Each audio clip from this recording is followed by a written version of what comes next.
Hi, I'm Tyler Combs, and for my 30-day project, I wanted to become better at cooking. So to do this, I selected the book Cook This Book, Techniques That Teach and Recipes to Repeat by Molly Baz. Let's see how this goes. So week one, starting off easy, just a starter for this week, and we got the queso, which is basically just a Caesar salad. It'll be something easy to start out with, and here I am washing the lettuce. Always got to make sure your food is clean. And now I am chopping up the lettuce to get ready to tear it up and use it for this salad here. Now, Molly Baz says it's always a good idea to pre-season your greens with some acid and salt so they're zippy and zingy. And I had already added the lemon, and I forgot to record it. But and I had been adding salt and pepper throughout, and especially at the end, I added a good deal of pepper, as the recipe called for. And here I am, just separating the leaves out, and now I'm drying it. And the reason I'm drying it, and this is what Molly Baz says, the lettuce contains water, which is going to dilute the flavor of the dressing, so you'll always need to add a little extra acid to combat that. So even though I'm drying it off, there is still going to be some water left in there, and it goes in the fridge for now, just to keep it cool while I'm making it. And here I am about to place the lettuce on the plate. And like I said, I had already added that lemon in there, so it'll make the dressing come out much more flavorful, and yeah, and just overall increase the flavor of the dressing here. And I'm just spreading it out. Like I said, this was fairly simple, super easy start, which I was happy with because it just got harder as it went on. So.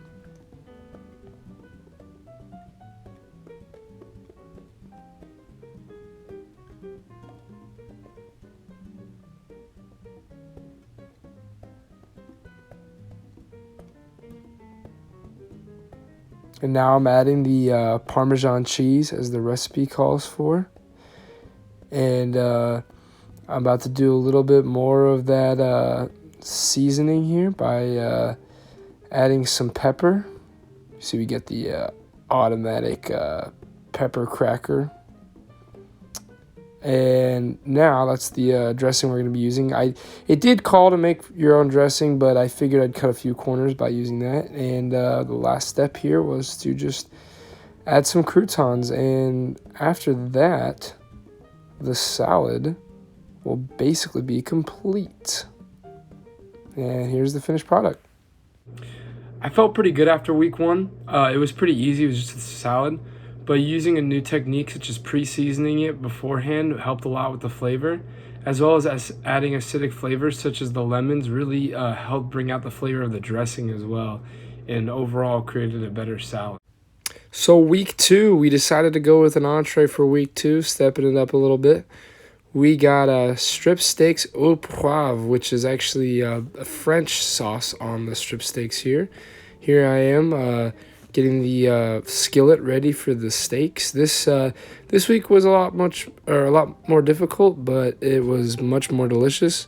Here I am seasoning the steaks a little bit, getting that pepper on there again with that automatic pepper crusher. But yeah, this definitely was much more of a challenge, but I really enjoyed it, and it was a lot more fun just because there was a lot more stuff to do, such as chopping up this shallot here.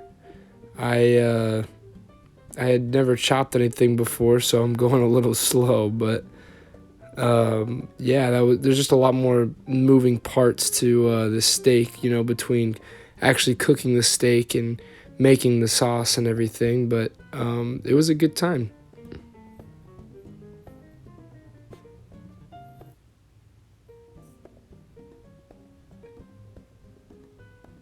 Just getting some extra dicing in there on the shallots.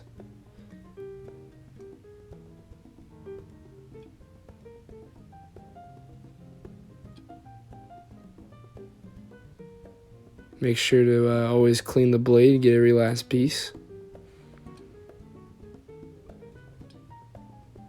Now next here I'm actually peeling off the parts from the garlic cloves, and I learned a little trick where if you crush the garlic clove with the knife, it actually makes it much easier to be able to get the stuff off of the clove. And I'm doing the same thing now with the peppercorns. I'm crushing them up.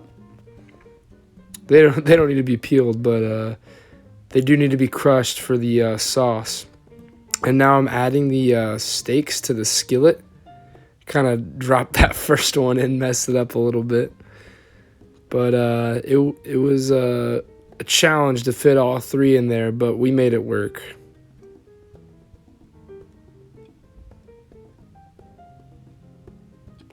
Next, we had to make sure to flip the steaks. They cooked for about 3 minutes on each side. Get a nice, good color in there.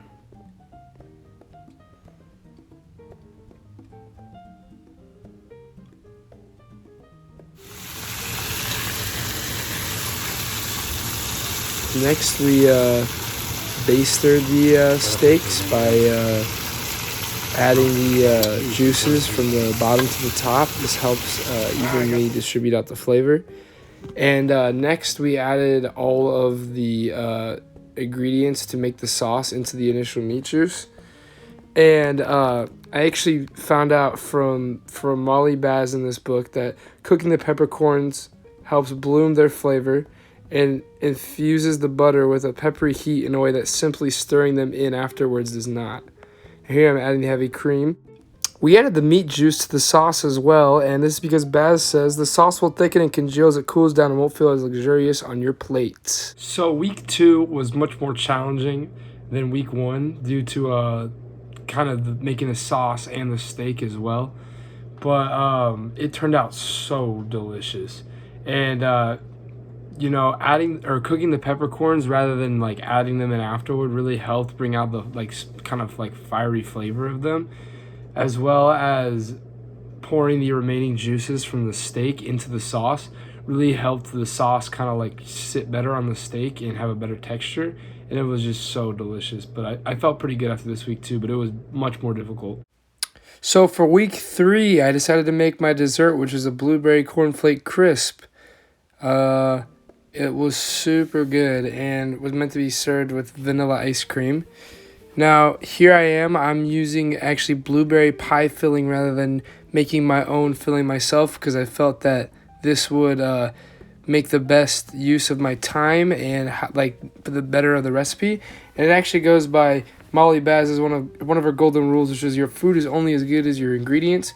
And her quote for that is that some of the best meals I've ever made were built upon 4 or 5 excellent high-quality ingredients, and they made all the difference in the world, which is what I felt using these ingredients would do for this recipe. Here I am taking the lemon shavings and putting them into the blueberry pie filling.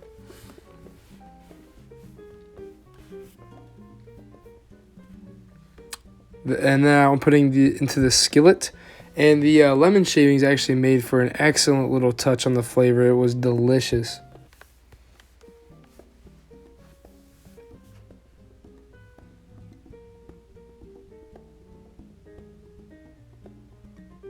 Next, I was working on the cornflake mix and adding my ingredients in.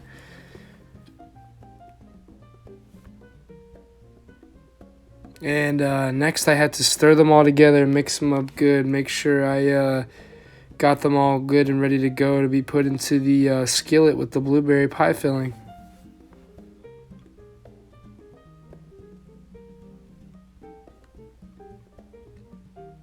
Here comes the butter. Another thing for this recipe that I had learned from Molly Baz was her golden rule about cooking with your own visual indicator, which means using your eyes rather than going exactly by the time. Baz actually says, despite what most people think, time ranges in recipes are meant to function only as guidelines and never as dogma. So that really helped me out because I was nervous about how long it should be in there. And here I am setting it in the oven. And that's the finished product. So for week 3, I had a little bit of mixed emotions going in because I was a little nervous because I'd never made a dessert before, but I was also kind of relaxed because it seemed pretty easy. But using Molly Baz's golden rules of kind of like cooking to your own visual indicator rather than going exactly by the time really helped out, as well as figuring out like the perfect ingredients to get as well. That really helped make me feel at ease when I was making this blueberry cornflake crisp, and it ended up being really delicious. So I was happy with how it turned out. So week 4, this is the big one, putting it all together and making a full meal. So we got a salad, we got orecchiette, and we got shortbread. So I started on the pasta first, and I actually could not find orecchiette at the store, so I substituted it with some mini shells. And here I am getting the snap peas ready and putting some water in my pot for the pasta and just stirring the water up a little bit. Now, in the meantime, I wanted to work on my salad because I needed the water to start boiling. I needed the meal to get put together all at the same time. So I decided to work on the salad in between the bits of pasta that I needed to work on. And Molly Baz actually has a golden rule called work clean. And she's saying if you work as you go, the dishes won't pile up, and after all is said and done, you'll sit down to a delicious meal with a clean kitchen. And this is true. We actually, or I actually, was doing some dishes as I was going along, just so I wouldn't have a big mess to clean up at the end. Now here I am stirring up the pasta with all my ingredients in it, adding some cheese, and another golden rule is season as you go.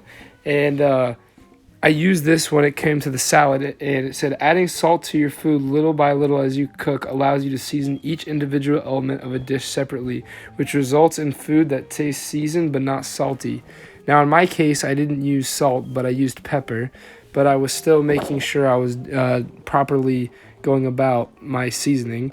Now here's the pasta, here's the salad, and we served it all up together. But now it's dessert time, so I had to start by melting the butter here. And this is actually a black sesame seed shortbread, but I did not have black sesame seeds, so I used just regular white ones. And I'm adding my dry ingredients to a bowl now and smashing up some of those sesame seeds to release the oils.